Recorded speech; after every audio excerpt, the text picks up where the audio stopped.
Eu coloquei uma LLM para me ajudar a organizar as minhas finanças pessoais e nesse vídeo eu vou ensinar como vocês podem fazer o mesmo. Mas a primeira pergunta que fica é, cara, por que usar uma IA para isso? Porque isso aqui parece ser um dashboard relativamente simples. Só que se você tem um hábito de organizar as suas finanças todos os meses, deve saber que a parte mais chata é a de categorizar as informações. A gente precisa olhar transação por transação e atribuir uma categoria específica. Porque é uma transferência para terceiro, aqui eu tenho um custo com um aluguel, aqui seria uma compra, aqui um custo por educação. E esse processo aqui de pegar esse texto, interpretar e entender a parte de categoria, antes das LLMs, deveria ser feito por nós ou colocando regras específicas bem na mão, uma sequência de ifs. E mesmo assim, toda nova transação tinha um risco de falha. Então o ponto central desse projeto aqui, e que poucas pessoas sabem, é que dá para utilizar modelos de linguagem para eles fazerem esse processamento para a gente. Aqui eu tenho 500 transações feitas ao longo do ano inteiro de 2024. Eu ocultei aqui os valores, vocês vão ver que no dashboard aqui eu também modifiquei eles para não mostrar para vocês os meus gastos. Mas a técnica aqui é super útil para limpeza de dados. Então quem trabalha como analista de dados sabe que limpeza de dados no geral é um processo super chato e que modelos de linguagem podem tornar isso aqui bem fácil. Então o que eu vou começar aqui, galera? Eu sugiro que vocês entrem no banco de vocês, puxem os extratos, criem uma pastinha que nem eu criei aqui e procurem pelos extratos no formato OFX. Ele é um formato padrão que acredito que a imensa maioria dos bancos te permite exportar desse jeito. Eu aqui sou usuário do Banco do Brasil e consegui puxar super bem. Ele é uma espécie de XML que contém aqui todas as transações e a gente vai utilizar a biblioteca do Python para fazer o parseamento desses dados, organizar numa tabela. A gente vai passar esses dados para uma LLM, pode ser o ChatGPT, aqui eu vou usar uma LLM local, mas fiquem à vontade para escolher a que vocês quiserem. E depois vamos construir esse pequeno dashboard aqui em Streamlit que vai mostrar um mês selecionado aqui por vez. Eu posso filtrar categorias, tirar e ver como é que foi o meu gasto a cada um dos tempos. Então vamos começar aqui o projeto, galera. Eu já tenho aqui uma tabelinha, tá? E é essa que eu estou mostrando para vocês, mas eu vou recriar ela do zero. Então vocês comecem com uma pasta qualquer aqui, simplesmente com esses extratos. E eu vou criar um novo arquivo que eu vou chamar aqui de LLM Finance. Vamos lá. Primeira coisa que a gente precisa é garantir que vocês tenham o Pandas instalado e a biblioteca OFX Parse, que ela vai fazer o parseamento desses arquivos. Então, instalem como vocês naturalmente instalariam bibliotecas do Python. Eu já tenho ela instalado, tá? Então ele vai dar que eu já tenho, vocês provavelmente ele vai instalar. E o Pandas, façam a mesma coisa, pip install Pandas. Então eu vou começar puxando 4 bibliotecas do Python, tá? OFX Parse, que a gente acabou de instalar, o Pandas como PD, para poder gerar uma tabela que é o compilado desses dados, o módulo ES para poder navegar aqui nas minhas pastas e o datetime para a gente poder fazer algumas conversões de data. Primeira coisa que eu vou fazer vai ser criar um data frame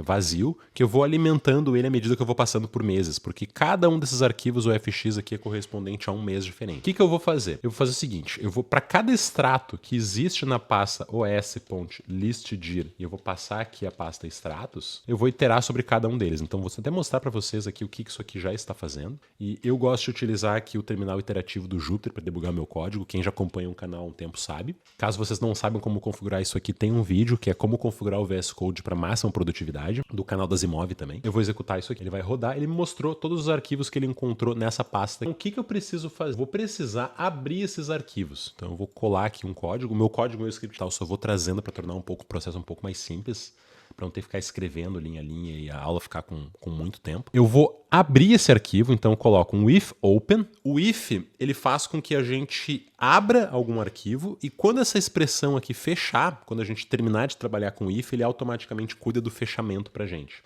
Então eu vou colocar o seguinte, eu vou pegar da pasta extratos e vou pegar cada um dos extratos por vez, porque lembrem, ele está iterando sobre todos os OFX aqui. Vou pedir para ele passar um encoding, porque o Banco do Brasil, especificamente, estava com alguma diferença de encoding nos seus textos que não estava casando aqui com o do Python padrão. Percebi que eu precisei colocar esse encoding para ele entender caracteres especiais. Talvez isso aqui funcione para vocês. Podem colocar assim, se não só trocam o encoding, perguntem no Google outras opções de encoding caso não dê errado, ou mesmo podem até deletar isso aqui. Aí a gente vai abrir esse arquivo e vai chamar de OFX file. O que eu vou fazer agora com o OFX file? Eu vou utilizar o OFX parse aqui em cima. Então vamos colocar OFX, que é o arquivo que eu vou processar por vez. Eu vou pegar essa biblioteca aqui e vou usar a classe OFX Parser. E eu vou pedir para ela fazer o parseamento. O parseamento é uma espécie de processamento que se usa bastante para processar esse arquivo XML aqui, grandão, bagunçado, num formato que a gente consiga trabalhar com facilidade no Python. Então, abri o meu arquivo, tá? O arquivo já está aqui. E eu vou colocar o seguinte, transactions data.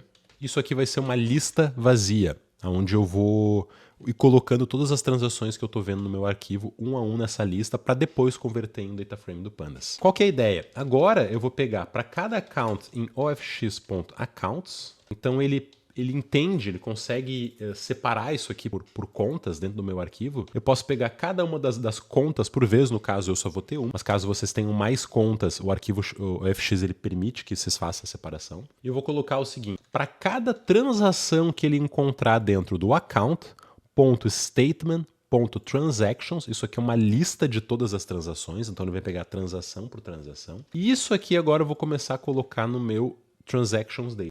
E eu vou criar uma lista de dicionários. O meu transaction data vai ser uma lista de dicionários, porque depois, na hora de converter isso para o Pandas, fica muito mais fácil. Só dá um pd.dataframe em listas de dicionário e ele, pum, vira uma tabelinha bem bonita. E agora eu vou copiar essa sequência aqui. Eu vou colocar, eu quero a data, ela é transaction.date, valor é transaction.amount, descrição transaction.memo e ID transaction.id. São as informações mais importantes que eu incluí.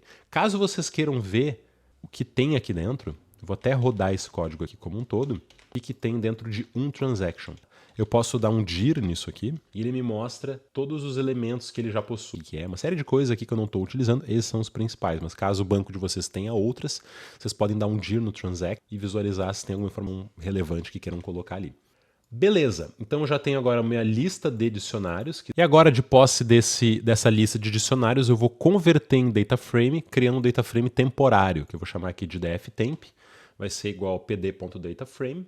Eu vou fazer umas modificações nele. Tá? Então, se eu executar isso aqui de cara e selecionar essa linha, este valor aqui ele está no formato inteiro, ele não está no formato float. Então, eu vou converter em float. Vou pegar a minha data, que também está no formato, se eu não me engano, ele está em timestamp, mas aqui, na verdade, eu não tenho essa informação de hora no meu OFX. Então, eu vou converter isso aqui para data. Então, para isso, eu faço o seguinte, eu pego o meu data, digo que ele vai ser igual ao data, ele mesmo, e eu vou dar um ponto apply, e eu vou criar uma funçãozinha que vai só extrair a data desse meu data. E aí, por fim, eu vou combinar o meu data frame inicial aqui com esse temporário. Então ele vai iterando cada transação que ele puxa, ele faz esses processamentos, coloca ali dentro e assim por diante. Então, se vocês fizerem isso, vocês vão reparar que aqui vocês já tem um data frame com todas as transações de todos os arquivos OFX para vocês. Eu só vou fazer uma pequena coisa, galera, que para poder ocultar os meus dados, eu vou colocar que o valor ele vai ser igual a 1. Eu vou enganar os valores. Vou dizer que todas as transações foram de R$1, tá? Vocês podem ignorar essa linha aqui, isso não é necessário, né, para vocês. Então, beleza, a gente já tem aqui com 27 linhas de código, todo um processamento, já carreguei todos os arquivos .fx. Vamos para a segunda parte agora. Que é o mais difícil? O difícil é a gente pegar essas descrições aqui e criar uma categoria para cada uma delas. Porque, repara, isso aqui é chato. Hotel nacional. Se eu quisesse colocar isso aqui como viagem, eu teria que colocar uma regrinha do tipo assim, se eu detectei a palavra hotel na descrição, então é viagem. Detectei pop, é 99 pop, é transação. Então eu teria que colocar um a um, gasto com movimentação, né? Então eu teria que colocar regrinha por regrinha para cada um desses. Pix enviado, então isso aqui é transferência para terceiros. Tudo isso aqui teria que ter uma grande lista de regras que ela fica defasado muito rápido, porque a gente muda o nosso padrão de consumo ao longo do tempo. Então aqui que uma LLM pode nos ajudar facilmente. O que eu vou fazer? Eu espero que vocês tenham instalado já o LangChain, tá? Que é uma biblioteca que, caso vocês já tenham visto outros vídeos aqui do canal, até o que eu ensino a jogar xadrez, fazer as LLM jogarem xadrez, o LangChain ele é útil para a gente manipular esses modelos de linguagem. E a gente vai utilizar algumas delas. Vocês podem utilizar o LangChain OpenAI, tá, para poder conversar com o ChatGPT. A gente pode utilizar o LangChain Grok para conversar com as AIs hospedadas no modelo da Grok. A gente vai precisar também do LangChain Core, que ele tem uma série de funcionalidades junto com o LangChain Community e o Python.env, para a gente poder carregar as chaves que vão ser necessárias para a gente poder conversar com esses modelos de linguagem, porque eles precisam de API Keys dependendo de qual vocês estejam utilizando. Eu vou ensinar vocês aqui a trabalharem com LLMs da Grok ou com LLMs locais, que é o que eu gosto de trabalhar, mas se quiserem trabalhar com o ChatGPT da OpenAI, fiquem à vontade também. Então a gente vai instalar isso aqui, eu tenho tudo instalado. Beleza, agora a gente vai botar uma série de imports que vão ser necessários para essa parte de processamento de LLMs. Eu vou explicar cada uma delas. O LangChain, eu particularmente não gosto, que eu acho que ele faz muita bagunça, ele fica separando em muitas bibliotecas diferentes, cada coisa é gerenciada por uma biblioteca à parte. Então você tem que instalar umas, sei lá, cara, 5, 6 bibliotecas diferentes para começar a mexer com o LangChain. O LangChain Core, o LangChain Community, o LangChain normal, aí tem os LangChains que se conectam com as APIs da LLM. Se não está entendendo nada disso, a gente tem um curso completo de LangChain lá na plataforma da Zimov, dentro da trilha Aplicações AI, que a gente ensina tudo isso aqui no detalhe, tá? Eu vou tentar passar o máximo que eu puder aqui nesse curto espaço de tempo. Então, o primeiro import é from LangChain OpenAI, eu vou importar o chat OpenAI, isso aqui permite que eu converse com o chat GPT. Eu tenho aqui o chat da Grok, que quem não lembra, a Grok ela é uma empresa que está desenvolvendo um novo hardware otimizado para rodar modelos de linguagem. Então hoje na internet eles são os que te permitem acessar modelos com uma velocidade mais rápida possível, só que eles não desenvolvem modelos, então a gente vai ter modelos abertos aqui dentro, mas eles são focados no hardware, e o hardware que eles entregam é muito potente. Eu vou mandar o olá aqui, ele me respondeu: olá, como posso ajudar você hoje? A 1.200 tokens por segundo, utilizando o Llama 3.1 de 8 bilhões de parâmetros, o que é muito rápido. Mas a parte mais legal é a gente clicar aqui em cima, Developer Start Building, e a gente vai ter acesso às APIs da Grok. Então vocês podem vir aqui, criar uma API Secret de graça, ela não cobra nada. Criem aqui uma chave, coloquem um nome qualquer. Ele vai dar uma chave para vocês. O que vocês vão fazer? Vocês vêm aqui dentro do projeto, a gente vai criar uma pasta um arquivo chamado .env, e a gente vai colocar o seguinte: grok, API, key, e a chave que vocês criaram. Então, por exemplo, olá, o chave teste. Criar a chave teste, ele me deu esse código, cola, salva, e é isso. A gente já vai ter acesso agora à LLM mais rápida do mundo, de graça. A gente vai importar aqui o LangChain core.prompts, o prompt template. Ele vai nos ajudar a configurar os nossos prompts. Esse aqui não é necessário, podem ignorar. Eu vou importar também a OpenAI, que eu vou mostrar como é que eu faço para rodar LLMs locais, caso vocês tenham uma máquina boa. E aqui o .env, que a gente instalou ali, do Python.env, para poder carregar essa chave aqui, para a gente poder proteger a chave e não ter que ficar colocando ela no código, porque é uma prática ruim. Sempre bom vocês separarem o código das chaves de acesso. Importamos tudo isso, agora a gente vai precisar carregar as nossas chaves. A gente faz isso utilizando o método loadenv, e dá para utilizar junto o find.env, porque às vezes ele não encontra onde é que está o .env, dependendo do sistema operacional de vocês. E agora que vem o meu prompt. Esse prompt aqui eu desenvolvi, vocês podem otimizar, podem mudar, aliás devem, que é o seguinte: eu disse para o modelo de linguagem que você é um analista de dados trabalhando em um projeto de limpeza de dados, então o foco dele vai ser só devolver alguma categoria. Seu trabalho é escolher uma categoria adequada para cada lançamento financeiro que eu vou te enviar.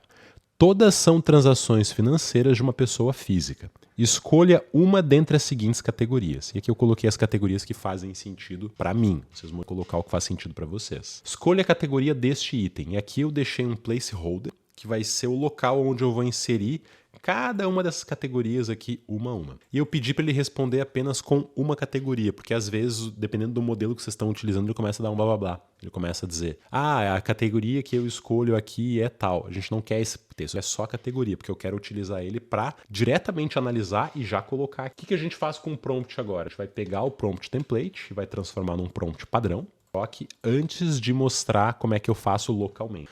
Então aqui a gente instancia a classe chatgrok colocando model. Eu coloquei um dos modelos de 70 bilhões de parâmetros dentro. E agora a gente vai criar uma cadeia, que é isso que a LangChain faz. Isso aqui vai conectar o nosso prompt ao chat. Vamos testar isso aqui. Eu vou rodar. Eu não entendi, tá? Eu tive que reiniciar aqui o... Temos uma chain rodando. Vamos testar? Vou colocar aqui para ele, ó. Olá, tudo bem? Só que olha que curioso. Porque o prompt que eu passei para ele foi esse prompt aqui. E ele pegou essa minha frase aqui e devolveu compras. Ou seja, ele tentou categorizar o que é isso. Eu não sei de onde que ele tirou que isso aqui é compras, tá?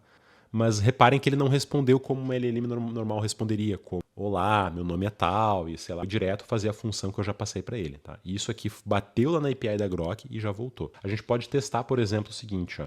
Mercado, supermercado, no dia 3/9. Se ele visse essa transação aqui, o que ele categorizaria?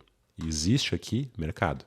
Se eu colocar farmácias, sei lá, droga, raia, saúde, ele já entendeu.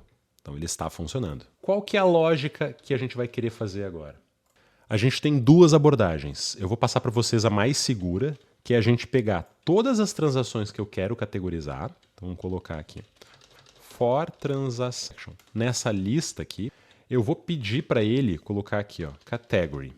Ele vai pegar em ordem tudo isso aqui e ele vai colocar category, adicionar este elemento aqui que ele vai dar um invoke e eu vou trocar o que ele vai passar com o transaction. Então eu vou passar aquela transação, pedir que ele categorize para mim, a resposta eu jogo na categoria. Tem um pequeno detalhe, que reparem que como eu construí a minha chain desse jeito aqui, eu não utilizei este string output parser, vou até deletar isso aqui para não confundir vocês, ele volta com uma configuração um pouco maior, ó, AI message, quanto metadata, quantos foram utilizados, quantos tokens, quanto tempo levou, uma série de informações que aqui não convém.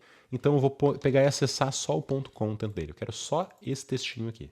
Beleza, agora a gente pode executar isso aqui batendo na API da Grok. O que pode acontecer, galera? A API da Grok ela tem uma limitação de uso, ela é gratuita, mas a gente não consegue usar muitos. Se eu não me engano, é 1000 transações por minuto, alguma coisa assim.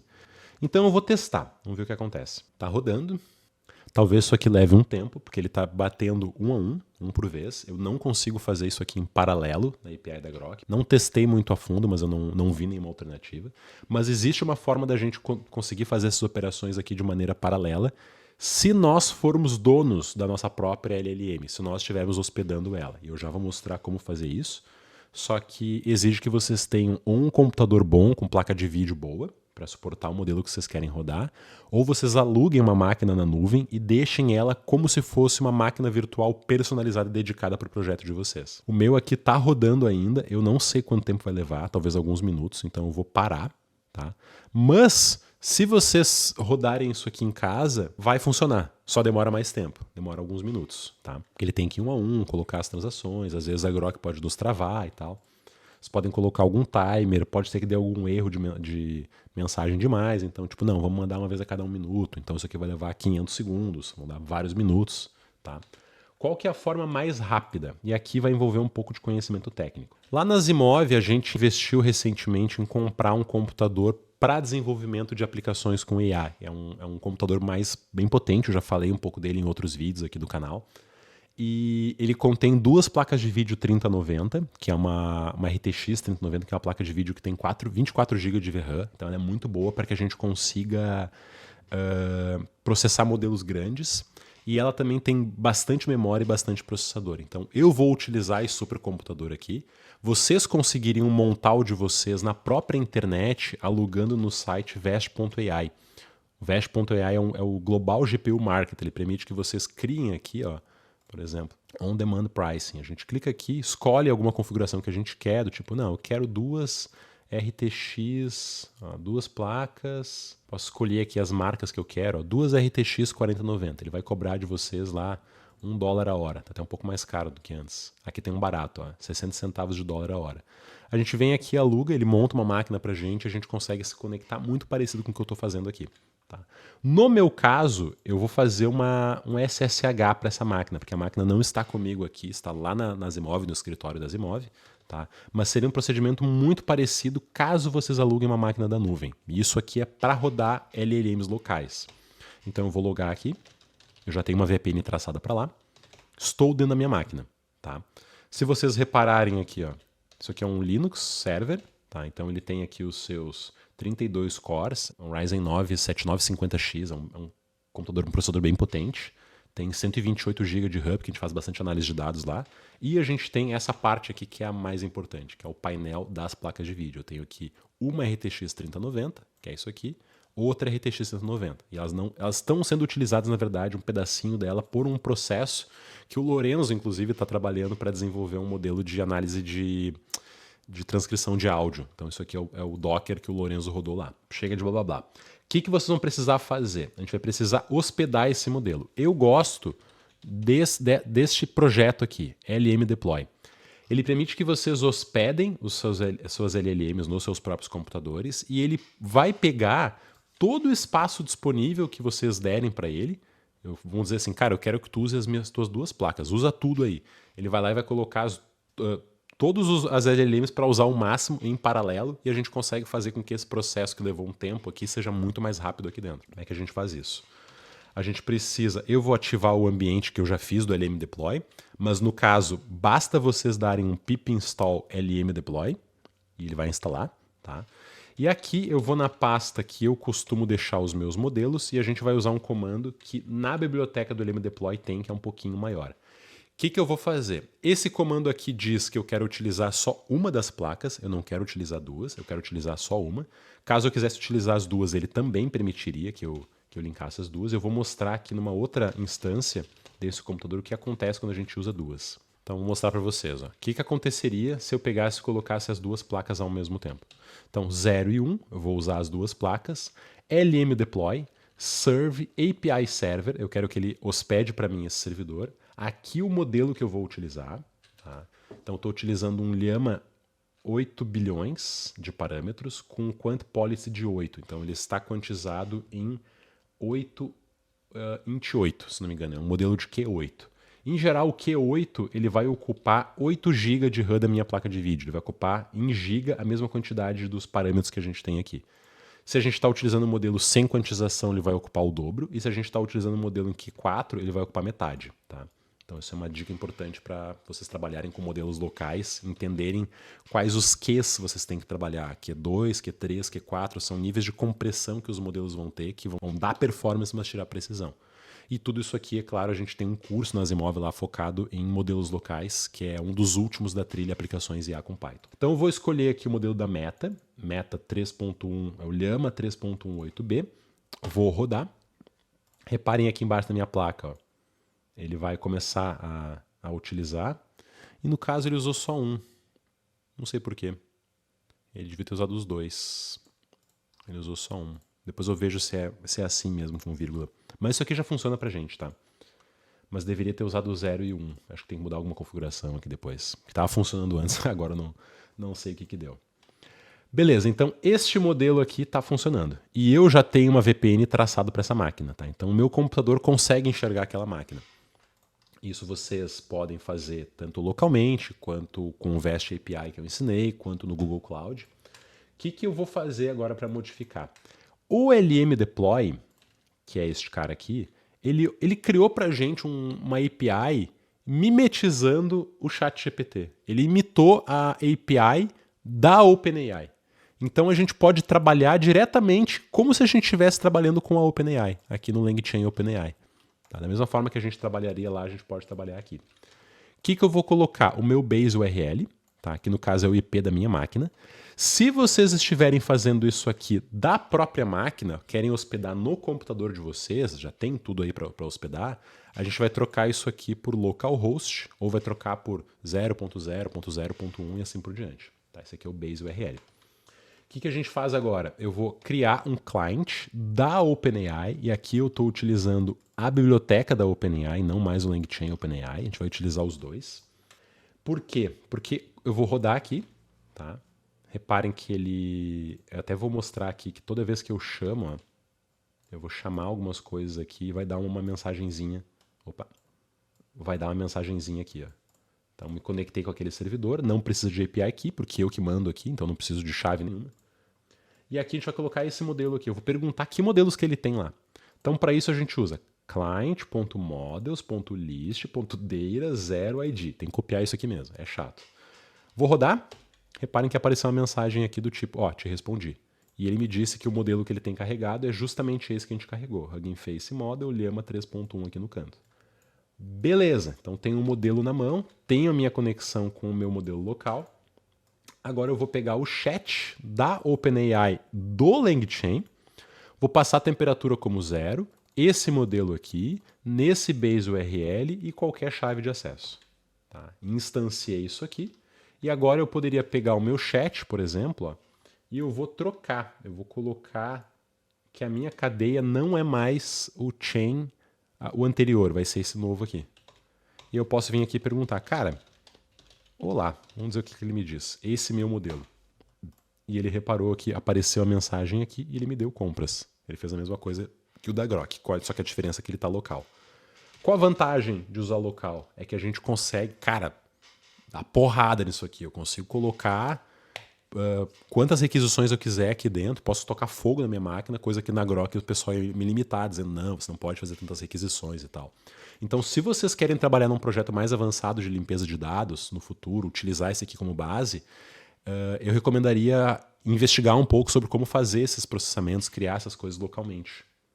Porque isso aqui que vai permitir que vocês façam o que eu vou mostrar agora, que é esta pancadaria aqui.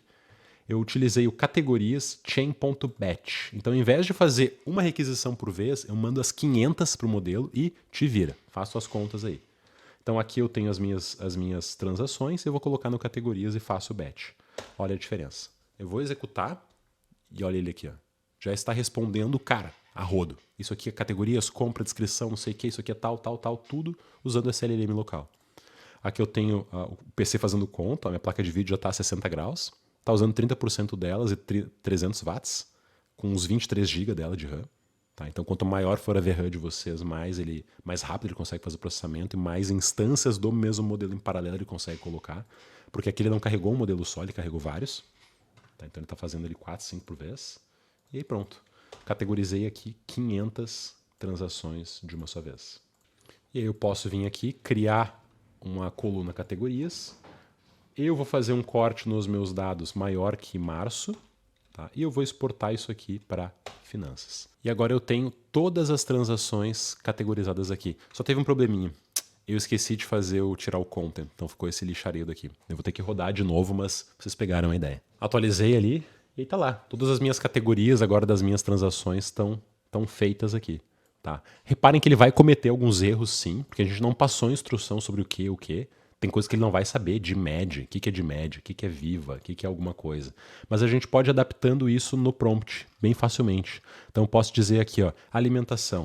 Sempre que encontrar Zafari, por exemplo, sempre que encontrar de média saúde, coisas nesse sentido que se parece um pouco sim com aquela parte do C, só que esse modelo ele é muito mais maleável, eu não preciso colocar as regras muito específicas, ele vai entender com clareza do que se trata.